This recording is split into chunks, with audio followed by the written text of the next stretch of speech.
Hello everyone. Today we are going to learn a new poetry, A Tiger in the Zoo for class 10th. So let's start it. He stalks in his vivid stripes the few steps of his cage on pads of velvet, quiet in his quiet rag.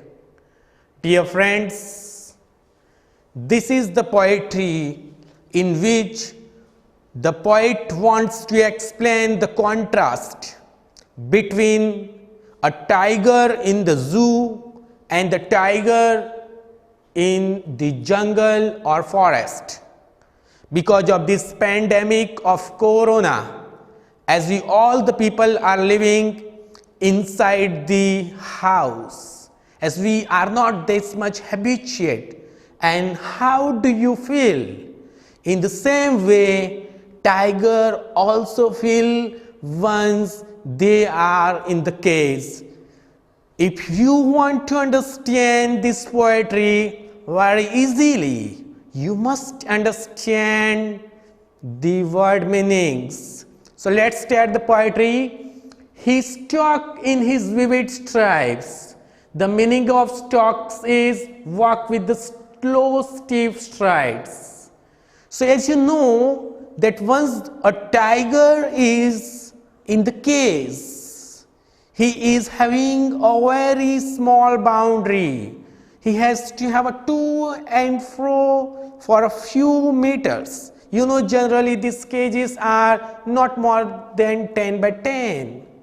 Tiger used to roam very freely once the tiger is in the jungle. But here in this cage, he has a very small space to go here and there with his vivid strips. You know the small strips on the tiger, if you recall the tiger, you might have seen in some channels. The few steps of his cage, so he is taking a very few steps here because a tiger has a very limitation on pads of velvet quiet in his quiet rag. So once the tiger is walking here, he has a very silent because of his velvet quiet, because of his velvet pad. You know, a pad, the claws are like a velvet. Velvet is very soft, you know. And when the tiger is making a to and fro inside the cage, he's not making his voice. Even though he is quiet in rag, he is very much angry because of the restriction. Here in this first stanza, we have to understand two figures of speech. Dear friends, as you see here, generally when we are describing birds or animals as a third person singular, we should use it. But very intentionally, poet has used he here. He represents human, either means man we can say. But here the poet used he because he wants to show the human figures to the tiger. Let's start the second stanza. He should be lurking in shadow. To lurk means stay hidden. So this is the second stanza in which the poet wants to show that when a tiger is in the jungle, in the forest, how does he perform? He should be lurking in shadow. So most of the time you might have seen that when the tiger is in the forest, he hides behind some very tall grass or some trees. You might have seen all these things in the Discovery channels, sliding through the long grass near the water hole. So dear friends, near the water hole means the water body, either it's a lake or pond. Tiger just hide himself just behind the long grass, and where the plump deer pass, you know the way he attack. You might be thinking here a tiger is very violent, but my dear friends, this is the natural practice of the tiger. This is the natural habitat. If tiger would not have done like this, you can understand it can disturb our ecology. He should be snarling around houses at the jungle's edge. The edge of jungle is the outskirt of the jungle where the village starts. So he should be growling or roaring. You might have seen again in some Discovery channels that he is growling, he is snarling when he is at the edge of jungle, baring his white fangs, his claws, terrorizing the village.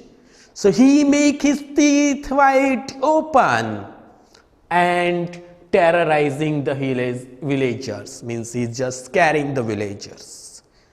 Dear friends, you understand the contrast between a tiger in the zoo and the tiger in the forest.